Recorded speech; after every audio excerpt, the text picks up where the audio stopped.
I've titled this little talk, The Trump Card. Now in politics, we can always expect the unexpected. And the world was certainly taken by surprise when Donald Trump won the American presidential election. Now in politics, we are taken by surprise, but in prophecy, we have certainty.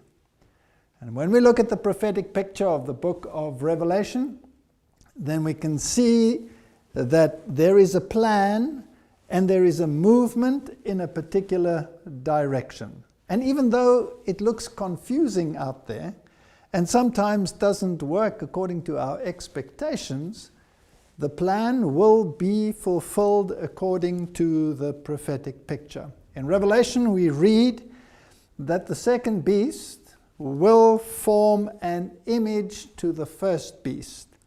Now, the first beast was identified by the Protestant world as the papal system, and the second beast was looked at in the Protestant context, and Wesley, in his time, expected that it would soon appear. And the only one that fulfills all the criteria of the second beast is the United States of America, that would make an image to the first beast. Now, the first beast, as we know, was a politico-religious system that dominated world events and world affairs. And so the second system will be the same, where politics and religion will be mingled with each other and will elevate the first beast in the process. Now, that is what the prophetic scenario says. And sometimes when we look at events in history, it seems as though the exact opposite is happening. JFK said the following: "I believe in an America where the separation of church and state is absolute, where no Catholic prelate would tell the president, should he be Catholic, how to act, and no Protestant minister would tell his parishioners for whom to vote, where no church or church school is granted any public funds or political preference, and where no man is denied public office merely because his religion differs from the president, who might appoint him, or the people who might elect him. I believe in an America that is officially neither Catholic, Protestant, nor Jewish, where no public official either requests or accepts instructions on public policy from the Pope, the National Council of Churches, or any other ecclesiastical source, where no religious body seeks to impose its will directly or indirectly upon the general populace or the public acts of its officials, and where religious liberty is so indivisible that an act against one church is treated as an act against all." So Kennedy still stood for the absolute separation of church and state. Now, if the prophecy is to be fulfilled, then this situation must change, because the image must be like the original. And the original was church and state dictating morality to society. And so the second beast must, if it's to become an image, do exactly the same. Now, I believe one of the reasons why Kennedy disappeared from the scene and was assassinated was because he stood for these principles, besides other things that he did, like touch the Federal Reserve, etc. Now, under the two-party state in the United States, we seem to think that you are either voting for one system or another system. But that is, in fact, not the case. Quigley, who was Bill Clinton's favorite professor, said the following in his Tragedy and Hope: "The argument of two parties should represent opposed ideas and policies. One perhaps of the right and the other of the left is a foolish idea acceptable only to doctrinate and academic thinkers. Instead, the two parties should be almost identical, so that the American people can throw the rascals out at any election without leading to any profound or extensive shifts in policy. The policies that are vital and necessary for America are no longer subject of significant disagreement, but are disputable only in details of procedure, priority, or method. In other words, what he's saying is that the two-party system is there just to appease the populace, but the general direction will be the same. The puppet masters behind the scenes will still control events as they deem fit. Now, some of the puppets might not even know what is happening because the puppet master is in control. And sometimes even high officials can be misled or be thinking that they are doing one thing when they are actually propagating something else. Now, this is how the Hegelian dialectic works. If we have a look at a definition, it says it's a framework for guiding thoughts and actions into conflicts that lead to synthetic solutions which can only be introduced once those being manipulated take a side that will advance the predetermined agenda. So there's controlled opposition, problem, reaction, solution. Now, this has been used for millennia in the political sphere. You create the crisis to induce the change, to bring about the direction that you really want everyone to go. But you have to swing the general mindset in a particular direction in order to get there. Now, let's assume you want a particular religious agenda to be instituted. And you know that secular society will not fall for that idea. Then you can bring in this dialectic and bring in an opposing view. Bring in an opposite view which becomes totally unacceptable to the general populace, forcing them in a direction where they will eventually embrace that which you wanted all along, but had they remained middle of the road, they would never have accepted such a solution. So this is a method of mind control, mass mind control. Now, when we look at the Obama legacy, then this becomes apparent. He's the one who said Trump is unfit to serve as president. And Donald Trump was using all the failures of the past administration to highlight his points. I mean, if you look at the entire world, it's in chaos. Refugees are streaming in all over. Bombs are exploding. ISIS is out of control. And all of these issues play on the minds of people and is herding them in a particular direction where they want to ensconce themselves and protect themselves from these waves of evil that are rolling in upon society, and then perhaps doing exactly that which prophecy said they would do, which they would not normally have done had the circumstances been different. So what is the legacy of Obama and Hillary Clinton? Well, it is a liberal agenda. We have seen so many changes in society and so many laws being brought in where, well, a Christian morality seems to be decimated, nothing left of it, so that those that have a Christian ethic would want to scream out and say, we have to change this world. It can no longer carry on like this. And this is exactly what you do. You swing the pendulum to absolute liberalism in every sphere, and then you let it go and let it swing to the other side so that you can get exactly what you want and what prophecy predicts. Obama is the one who said the future must not belong to those who slander the prophet of Islam. Now, if you look at the web pages, there's so much conjecture as to whether the man was perhaps a clandestine Muslim. And there are pictures of his ring, which tends to be Islamic, and there are pictures of him in Islamic dress, and many, many statements to this effect. And if you look at the administration, many high officials are of the Muslim faith.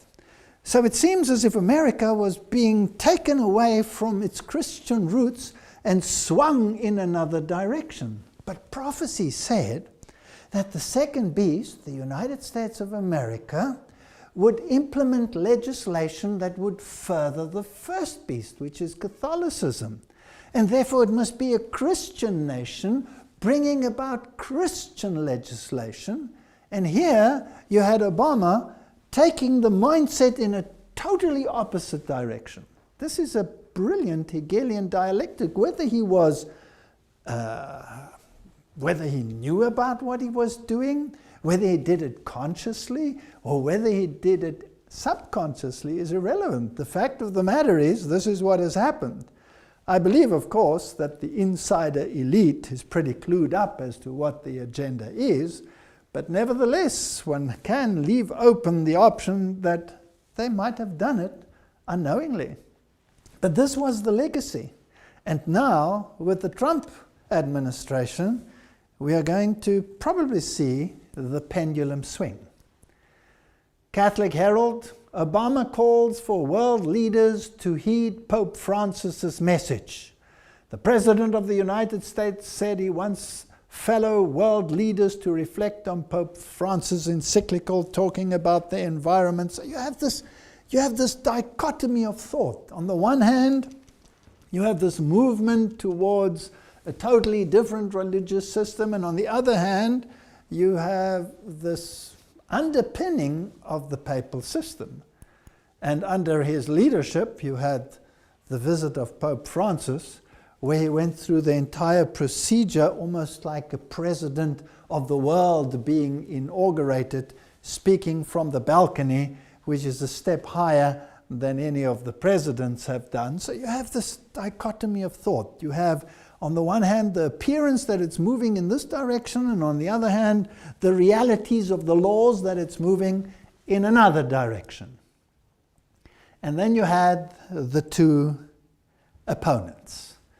You had the one standing for the principles of the right, the other one standing for the principles on the left, and it was a vicious campaign.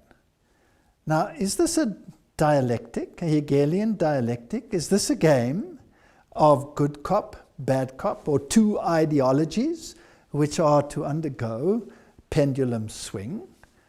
Well, let's have a look at some of the facts without judging any of the individuals and see whether we can come up with some form of conclusion.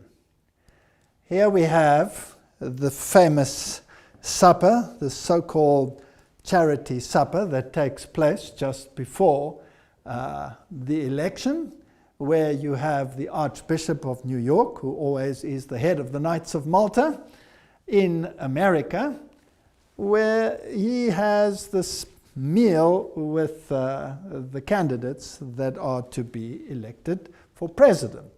And you can see the jovial nature. This is church and state at its best. And the two of them smiling next to Cardinal Dolan. Now it's interesting when you look at the actions of these individuals, you also get this idea of this dialectic. I mean, if you take the Cardinal, for example, the papacy will make one statement, a very conservative statement, let's say with regard to whatever, lifestyle choices or contraception. The papacy will make one statement, and the people who are supposed to live it out will do exactly the opposite. So you're confused. You're thinking, why are the Jesuits and the Knights of Malta doing the exact opposite of what the papacy has just proclaimed? Why do you have this dichotomy of thought? Well, you see, in this thinking there's this yin-yang aspect. The white aspect and the black aspect, well, they augment each other. The one cannot exist without the other, so they say, in this yin-yang philosophy. So even within the ranks of the church, you have this dichotomy of thought. Now, the two candidates, as we will see, fit the bill in every single aspect. If you go to the web pages and you look at the bloodlines of the American presidents, then it is a known fact that all the presidents that have reigned in the United States have all been related. So let's have a look at what the media has to say. If all presidents are related, which of the 2017 candidates will be the next president? As it turns out, both Trump and Hillary Clinton are related to John of Gaunt, a 14th century royal. Gaunt was the first Duke of Lancaster, who was the son of King Edward III, according to MyHeritage. Trump is related through his mother, Mary Ann McLeod, back to his 17th grandfather, John Beaufort, while Clinton is related through her father and the Rodham family back to the 17th great-grandmother, Joan Beaufort. The two candidates are 19th cousins, and so they both have the right bloodlines to continue this lineage. Now, that's another story as to why they should all be related, and it's fascinating that the Bible doesn't speak about the presidents of the world, it speaks about the kings of the world. And it really, over the course of history, hasn't mattered which of the candidates has won, because the candidates have always both been in the same bloodlines. Here are the American presidential bloodlines. Here's another page that explains this. Did you know all 44 US presidents have carried European royal bloodlines into office? 34 have been genetic descendants of just one person, Charlemagne, the brutal 8th century king of the Franks. Now, that's a fascinating story, because Charlemagne is, of course, the one who was crowned emperor of the Roman Empire, the new Roman Empire, and the Pope was crowning him whilst his kingdom was falling apart. So he's a symbol of this unity of the world under one leadership, the papacy. And then if we go to Edward III of England, in fact, the presidential candidates with the most royal genes has won every single American election. Now, it seems as if Trump and Hillary had exactly the same lineage, so it didn't really matter which one of the two won. This information comes from Burke's Peerage, which is the Bible of aristocratic genealogy based in London. Every presidential election in America since and including George Washington in 1789 to Bill Clinton has been won by the candidate with the most British and French royal genes. Of the 42 presidents to Clinton, 33 have been related to two people, Alfred the Great, King of England, and Charlemagne, the most famous monarch of France. So it goes on. 19 of them are related to England's Edward III, and has 2,000 blood connections to Prince Charles. The same goes with the banking families in America. George Bush and Barbara Bush are from the same bloodline, the Pierce bloodline, which changed its name from Percy when it crossed the Atlantic. Percy is one of the aristocratic families of Britain to this day. They were involved in the gunpowder plot to blow up Parliament at the time of Guy Fawkes. Now that's even more fascinating, because that was a Jesuit plot to overthrow the Protestant government in the United States. So if all these bloodlines belong to these individuals that overthrew Protestantism, well, that would be an interesting plot for the puppet masters to work on behind the scenes. But we're just looking at the facts, so let's continue. The Mail online predicted or showed that The Simpsons predicted a Donald Trump presidency, and it didn't end well. Time travel episode from 2000 featured broke nation relied on aid from China. Now, as we have seen in some of the previous series that we have made, The Simpsons the writers of The Simpsons are all probably insider individuals with more knowledge about what is going to happen in the world than most would deem possible. And as some candidates have said in the past, if something works out the way that it has worked out, it works out that way because it was planned that way. So there is that element, but there is also, of course, an element of of luck maybe involved as well.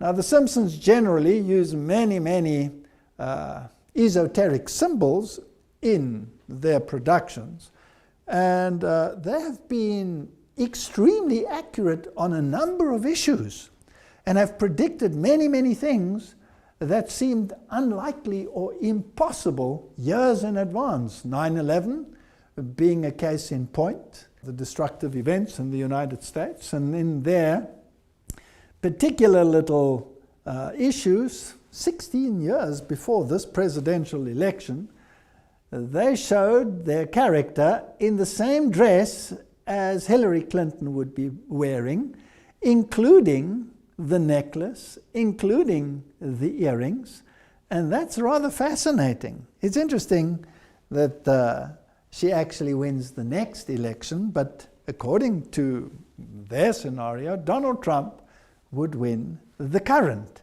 election.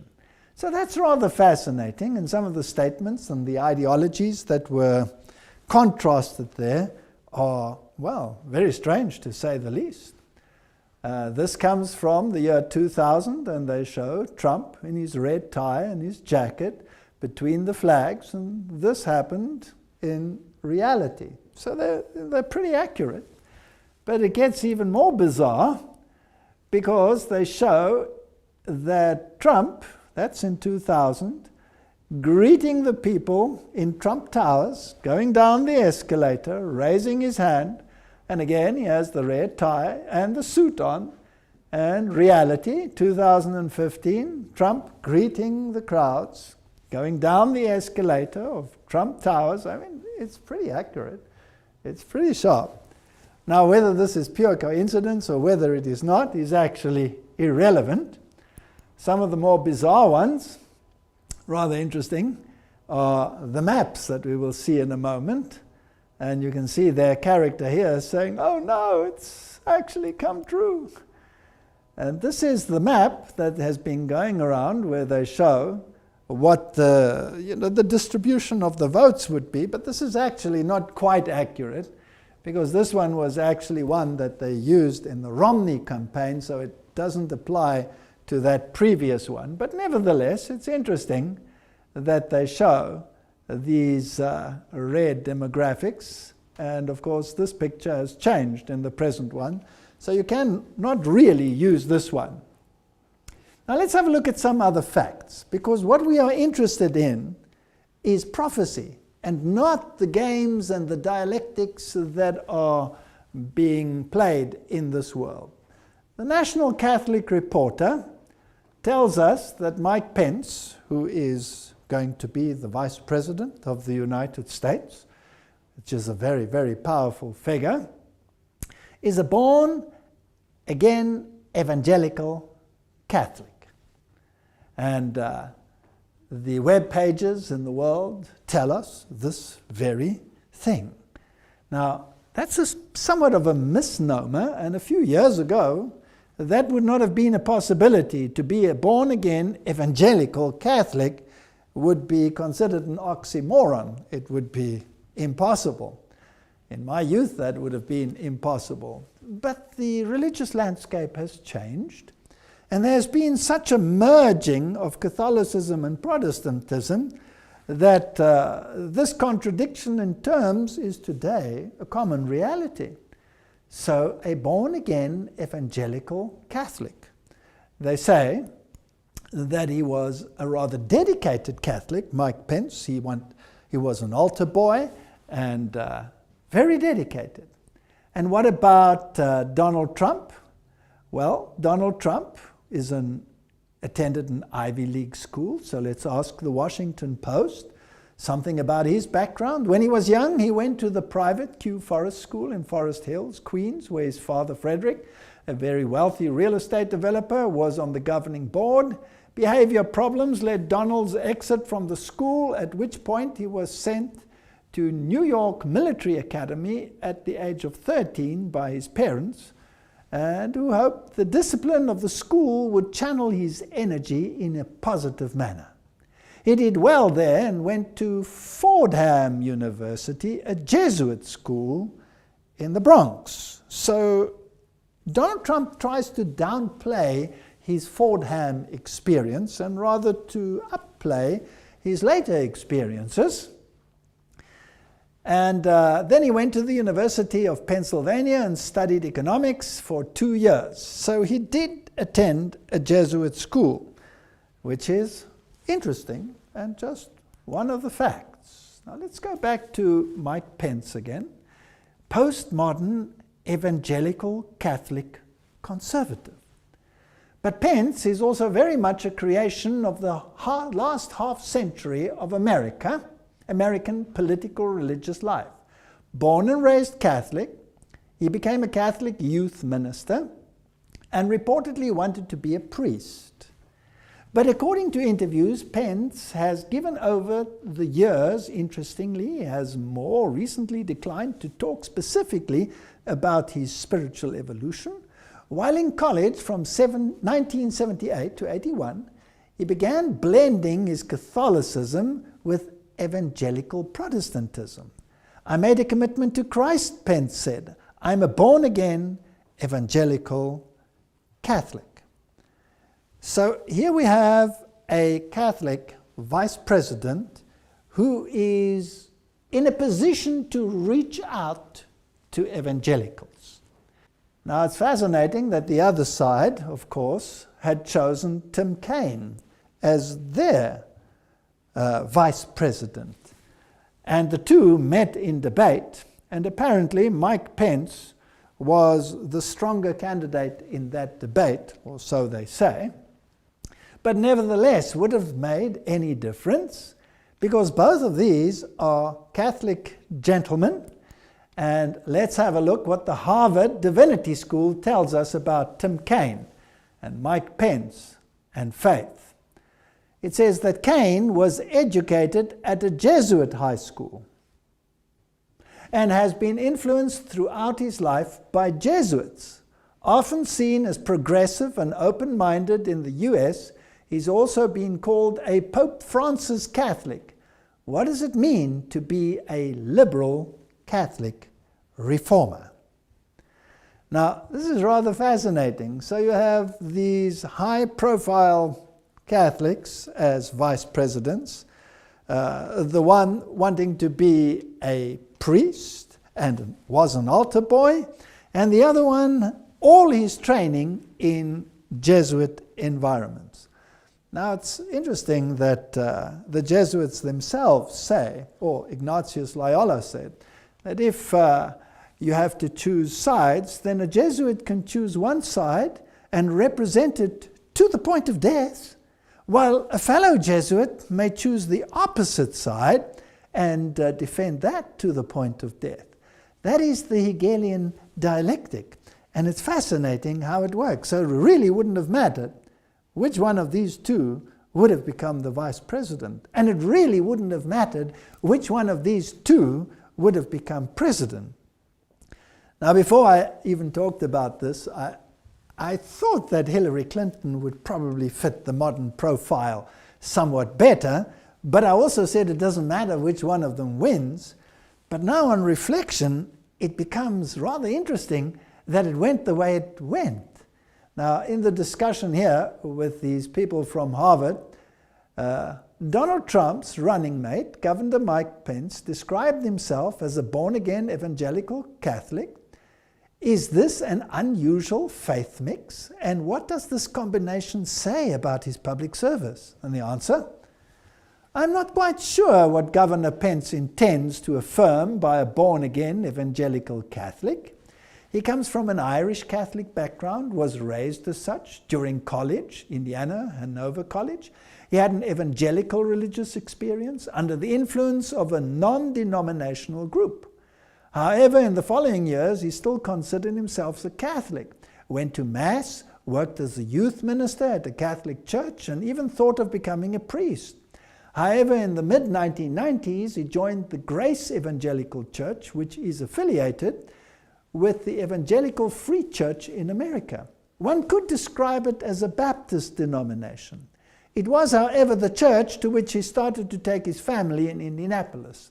At that time, he described himself as a Christian, conservative, Republican, in that order. In this description, the word Catholic was not present. So, when we look at these two, they are both capable of fulfilling the prophetic agenda.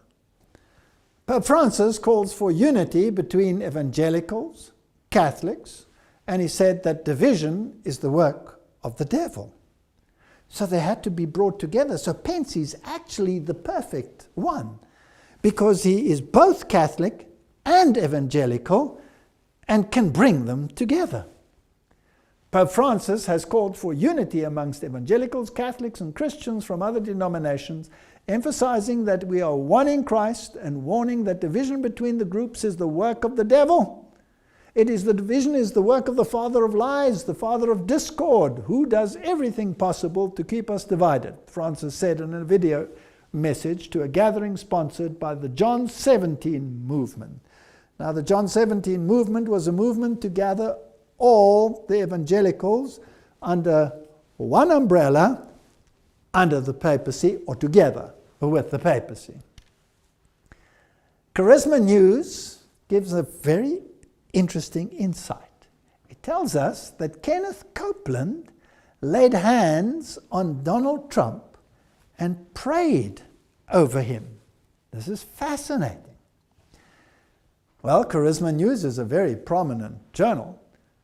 Earlier this month, we reported how Paula White set up an invitation-only meeting between the Republican presidential candidate Donald Trump and evangelical pastors. That meeting happened this week, and plenty of Pentecostals were there to lay hands on the billionaire, make declarations of his life, and pray. Beyond Paula White, also present were Kenneth and Gloria Copeland, and then another whole host of very prominent evangelical leaders. Where is this heading towards? Are we heading towards a union of church and state? Now, what is Donald Trump? Well, let's have a look. Religious News Services says, is Donald Trump now a born-again Christian? And when I read what the journal Christianity Today had to say about Donald Trump, about his remarks and his anti-woman statements and his wild statements, then they were, well, less than pleased, it seems. And now, afterwards, they're all scattering and trying to come together on these issues. Donald Trump has described himself as a Presbyterian and Protestant, a Sunday church person, which is very fascinating, and a collector of Bibles. Now, the presumptive Republican presidential nominee reportedly can add born-again Christian to that list too, according to one of the members of Trump's new evangelical advisory board. So here you have a Sunday-keeping Protestant.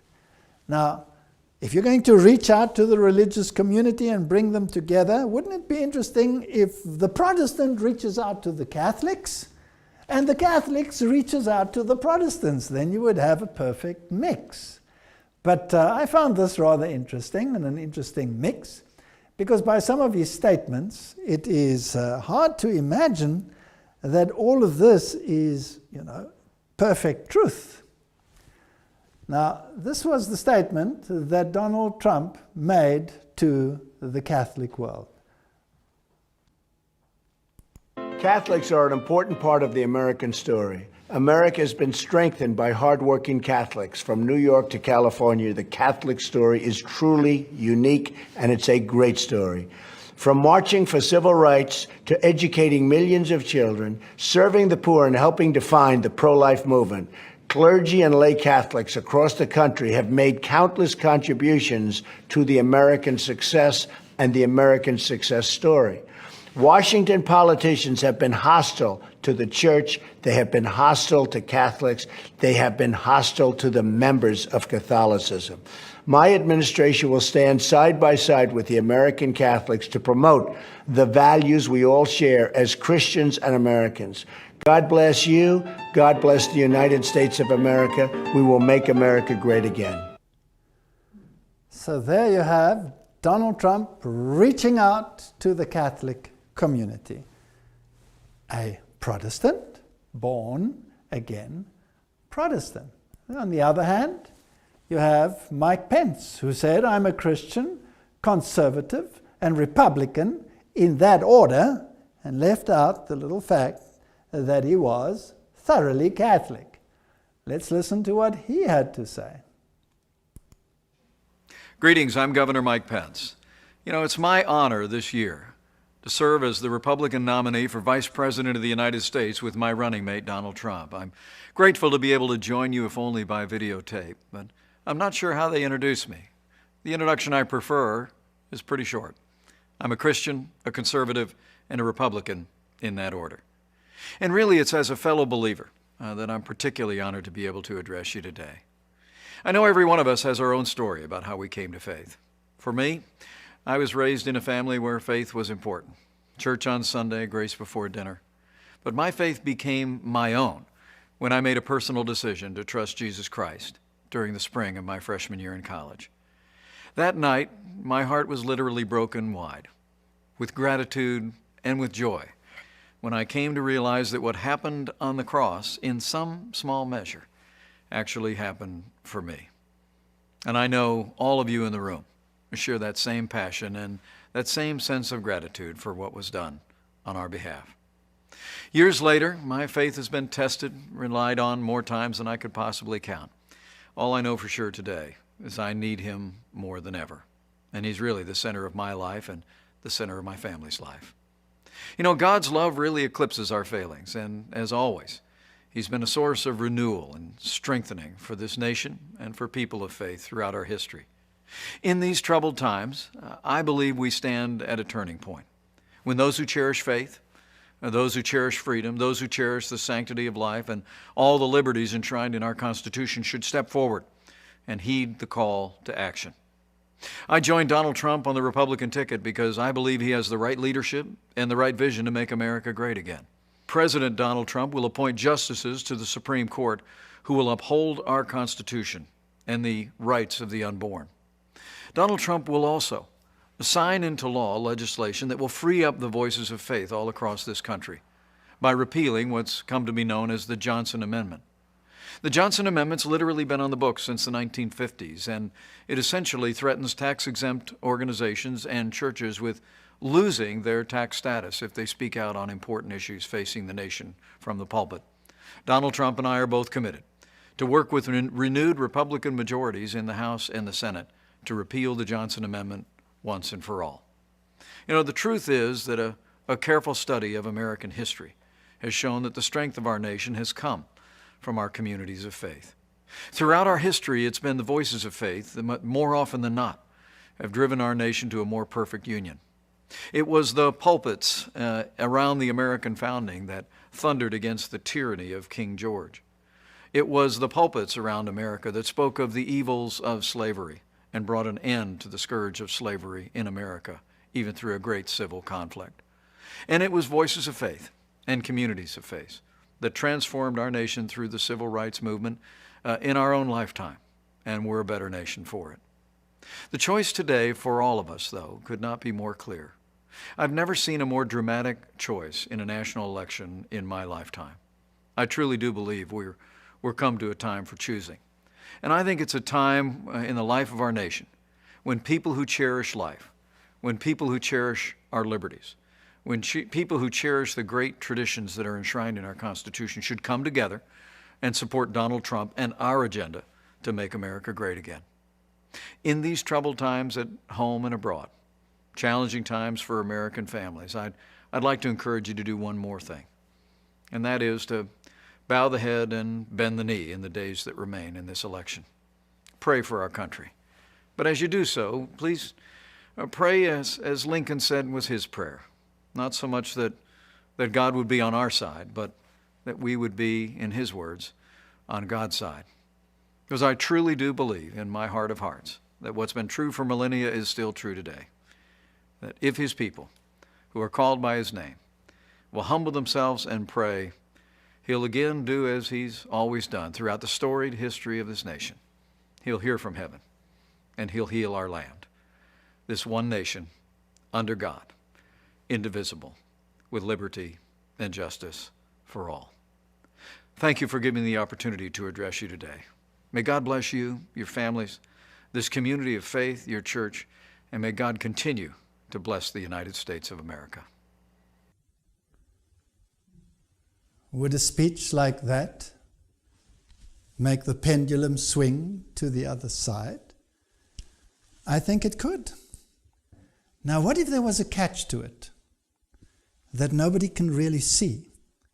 They can only see the negatives and the legacy of liberalism at the present time and the disasters that go along with it.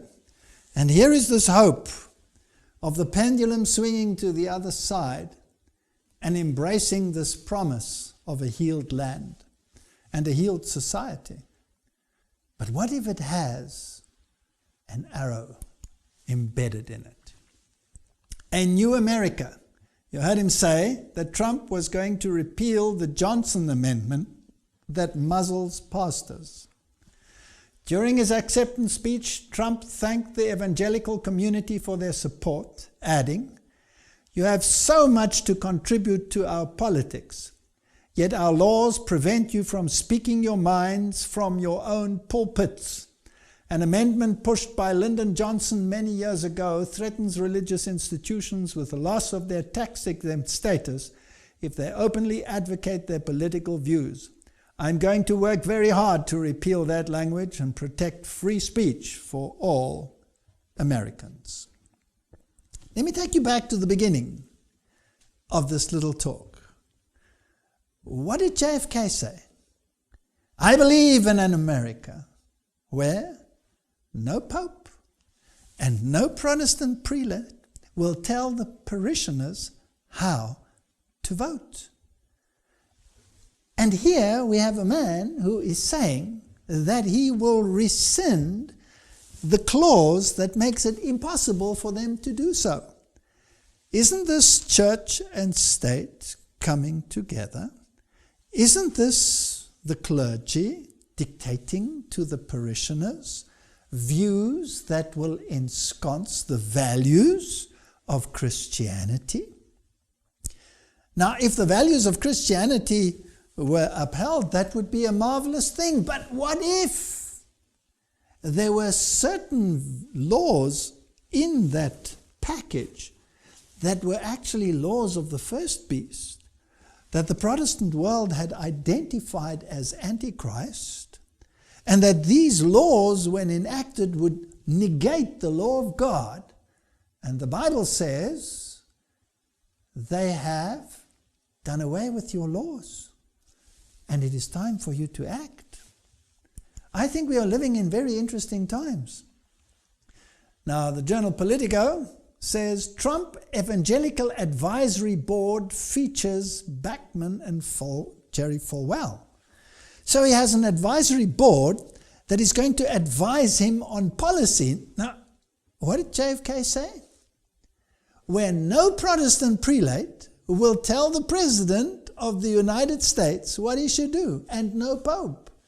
And now we have a mixture of the two doing exactly that. Now, will it favor the first beast, Catholicism? Let's have a look. Well, here is the full list of the board members as shared by the campaign. Now, we won't go through all of them, just highlight one or two of them and see where this leads us. There's Michelle Bachmann, former congresswoman, and there's Bernard, senior pastor and CEO of Christian Cultural Center. There's Mark Burns, Tim Clinton, and then there's Kenneth and Gloria Copeland. Now, these are very interesting people that have made some fascinating statements in the past, which are mind-boggling when you compare them with what the Bible has to say.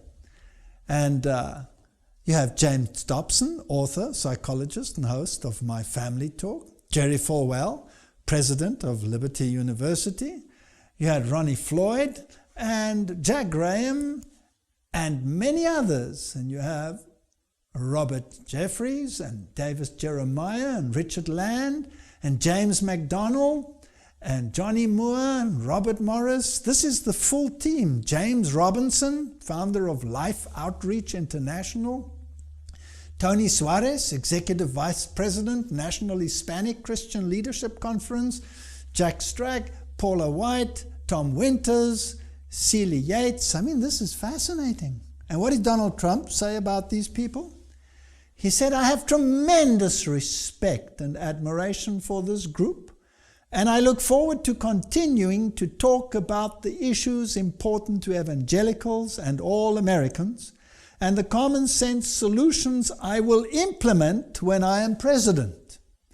Donald Trump said of his list that included former Congresswoman Michelle Bachmann. Now, let's have a look at just one or two on that list.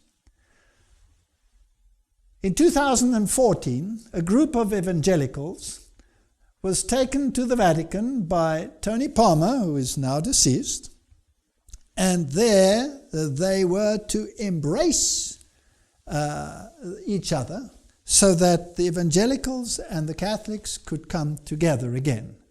It was on that occasion, or just prior to that, where the Pope had sent a message to Kenneth Copeland, and Kenneth Copeland had blessed the Pope while speaking in tongues.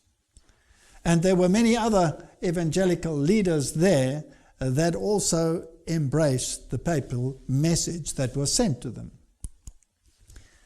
Pope Francis met televangelist Kenneth Copeland and James Robinson. Now, both of those are on the list. So this is rather fascinating. These people went to Rome to discuss the reunification, and this event is going to be very prominent and public in the year 2017, when the Lutheran world celebrates its 500th centennial of the Protestant Reformation. So these are the issues of the day. The Christian Post says megachurch pastor Jack Graham ready to champion Donald Trump after meeting with 900 evangelicals. Now, he's also one of those that went to the Pope. Former Southern Baptist Convention president and megachurch pastor Jack Graham says that he is ready to champion Donald Trump after attending the meeting between the presumptive Republican nominee and over 900 evangelical pastors and activists in New York City on Tuesday. These people are, on the one hand, now the advisors to the president, and to bring about this change, this making America great again.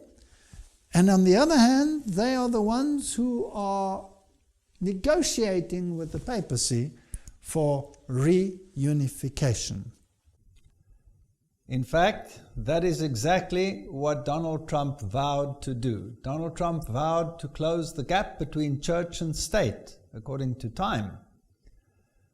And it states that the GOP presidential nominee has tripled down with one base of political support that has steadfastly remained with him: white evangelical voters, by promising to dismantle the laws that separate church and state in America.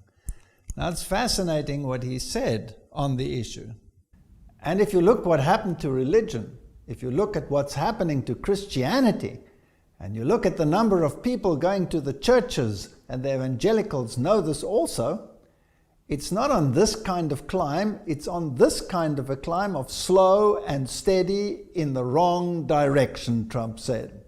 A lot of it has to do with the fact that you've been silenced. You've been silenced like a child has been silenced. You have a chance to do something that will be earth-shaking, he said. I literally mean it, earth-shaking. You've got to get your people out to vote. Now, if this is what Donald Trump promised, then he is promising precisely what the Bible said would happen. An earth-shaking event that will induce God to intervene in human affairs. It's interesting that both Donald Trump and Pence said that they cherished the Sunday because that was part of their heritage and that is what they remember of their childhood. Now, the Lord's Day Alliance and the Boston Globe said the following: the Lord's Day Alliance, founded by 6 major Protestant denominations in 1888, I find these dates so fascinating, spent a century fighting to force industrialists to give workers time to attend religious services, and later to protect the blue laws. Those are the ones that bring in Sunday legislation.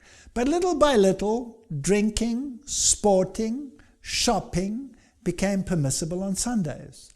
In the last 20 or so years, the group has shifted to advocating to an internal recognition of the Sabbath.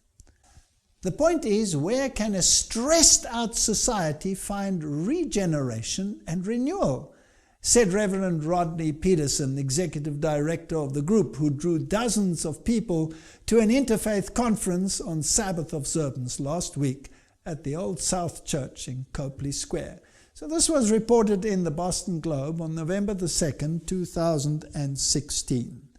This is an evangelical agenda to bring Sunday back into the mainstream again. And here we have candidates, I believe, that are in a position and have the power base to do it. Because for the first time, Republicans control both houses. This is one of the most powerful presidents that the United States has ever had. And if ever there was an opportunity to bring about the prophetic scenario, it is now. I'm not saying it will happen. I'm saying it is possible for it to happen. Revelation 13 verse 15 says, and he had power to give life unto the image of the beast, and that the image of the beast should both speak and cause that many as would not worship the image of the beast should be killed. Is this the time in which this prophecy will be fulfilled? Only time will tell.